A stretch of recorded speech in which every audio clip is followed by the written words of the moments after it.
So when you're coming into Overeaters Anonymous, maybe you're talking with a sponsor and maybe they're talking to you about your food plan. When is the right time to start that food plan? When is the right time to institute this idea of total and complete abstinence? Well, I'm going to give you an answer that you're probably not going to find a whole lot of places, but I don't think you should. So let me explain a little bit more. In the 12 steps of addiction recovery, there's not actually a single step that says to give up the food or to institute a food plan. A food plan comes from a totally separate list of called the tools. So you will find the 12 steps of addiction recovery in Overeaters Anonymous, and then there are 9 separate tools that are there as suggestions. An eating plan is there as a suggestion. In the Overeaters Anonymous book, it does talk about identifying your trigger foods, your red foods, your alcoholic foods, and instituting a plan to get them out of your life and keep them out of your life forever. However, if you go back a book, so the Overeaters Anonymous book was written and based on the program of Alcoholics Anonymous. In the Alcoholics Anonymous book and program, you will recognize that the 12 steps, they're there. It's the same 12 steps we find in Overeaters Anonymous. You'll find the 12 steps, they're universal. So you'll find them in any community built up around addiction recovery. So none of the steps say to stop your addiction. But what you will often find is the requirement to stop your addiction, the requirement given by a sponsor or the requirement given by the program itself. But the 12 steps of addiction recovery, which is where the miracles happen, none of them say to give up the food or to institute a plan, an eating plan.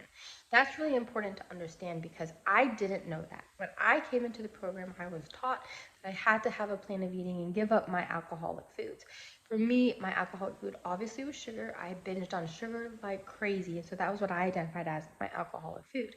However, I don't think there should be a place for that in the Overeaters Anonymous program at all, actually. There's another video that I posted that talks more about that when choosing between the Alcoholics Anonymous book or the Overeaters Anonymous book. And so that video will go into that in a little bit more detail. But it was my understanding that when I took step 3, which is when you give your will over to a higher power, that is when I really needed to focus on giving up my addiction. And that in order to progress forward, I had to first give up my addiction in step 3 and then hold to that as I continued forward and asking God to give me the willingness and the ability to just white knuckle my way through cravings for the rest of my life. Well, that was a painful way to live. I would try and fail and try and fail and try and fail and try and fail, but I kept doing that over and over again. I would get as far as step 3 because I would hit a rock bottom again. So I would get as far as step 3 and commit myself again to give up those foods, sugar for me, and then try again. And then I would move into step 4. And step 4 is really kind of triggering. There's a lot of things there that you're bringing up from your past. Traumas, abuses, things you've done, things that have been done to you, the things you're ashamed of, the things you're afraid of. That's kind of a difficult step to do when you don't know how to find relief any other way except through your addiction. I had not yet learned how to use my higher power to find that relief. That's something I didn't learn until later, until I was doing some of those later steps. So as I was trying to do step 4, not really knowing how to do it with my higher power's help and not being allowed to do it with the help of my addiction, I just kept breaking and I would go back into my addiction. I would go back into the food because I couldn't do step 4. I was so highly triggered, emotionally triggered from everything I was digging up and looking at and holding, because a lot of those things were still happening in my life. They weren't just old past traumatic events, but things that were still kind of moving through my life in real time. And I just found it to be impossible to do that without food in my mouth. And so for me, I actually didn't find success until years later, many, many attempts later, until somebody explained to me that I could do the 12 steps without giving up specific food ingredients. That person explained to me that, oh, it's overeating that we're trying to overcome, not specific ingredients. And I did see that that was true, even though that I was someone who definitely binged on sugar. I did remember once that I was doing an extended nutritional cleanse and I wasn't eating sugar or processed foods of any kind, and I remembered binging on spinach. And I'm like, maybe it's not what I'm eating, maybe it's how I'm eating that's the problem. That stayed in my mind. And so when someone suggested maybe it's not ingredients, but the way you're eating, that really resonated with me. And so for me, when is the right time to institute your food plan? When is the right time to give up the food?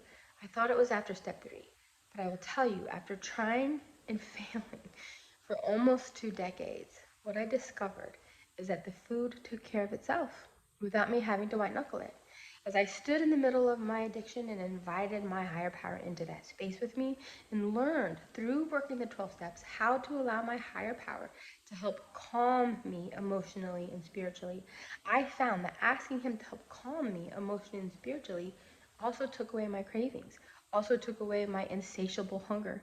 And so the food literally took care of itself. And so it wasn't so much that I had to build a dam in order to create space for my higher power to come in and help me. I found that while I was helpless and could only call upon my higher power to come into that space with me, he built the dam. He brought the miracle. He provided the help. He provided the power that I needed in order to be safe.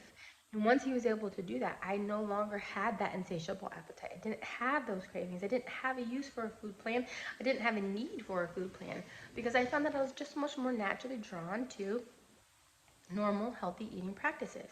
Now there is a place for us to have the skill of nutritional eating for sure. What we eat and what goes into our body, yeah, it matters. There is nutritional difference between eating a chicken finger and eating a salad. But what is important to understand is it doesn't matter what skills we build up over time of how to eat well or how to exercise. Those skills aren't really going to be very easily applied in the space where we are triggered. That's a different situation that's going on.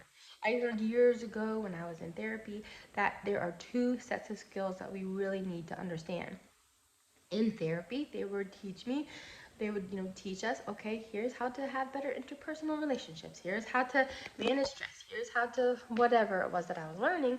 But then they also made it very clear that when you are triggered, when you're in a place of crisis mode, when you're in fight or flight, no, those skills don't transfer over. You can't apply those skills when your nervous system is super activated and you're in fight or flight mode.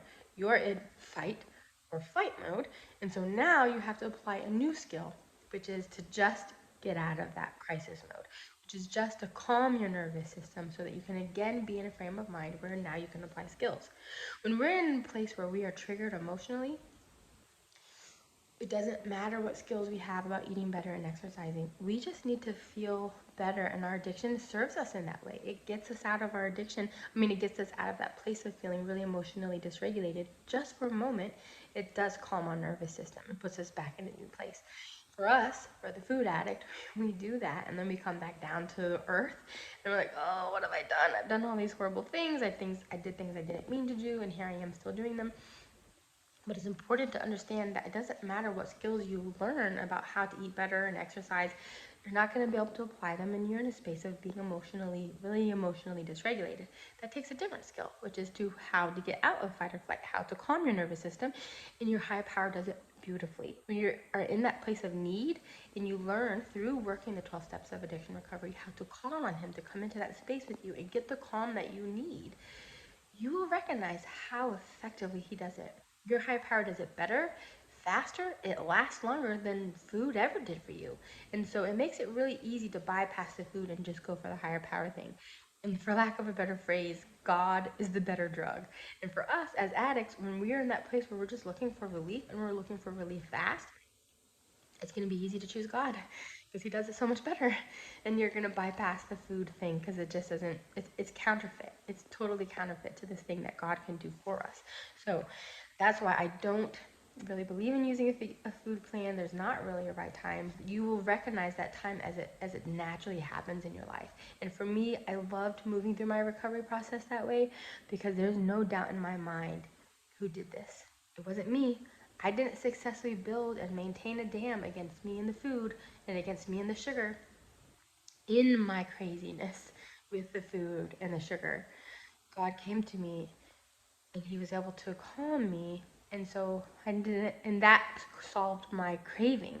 That solved my hunger. I didn't have that same insatiable appetite. So I'm not in a place now where I ever have to fight an insatiable appetite or cravings. Do you understand?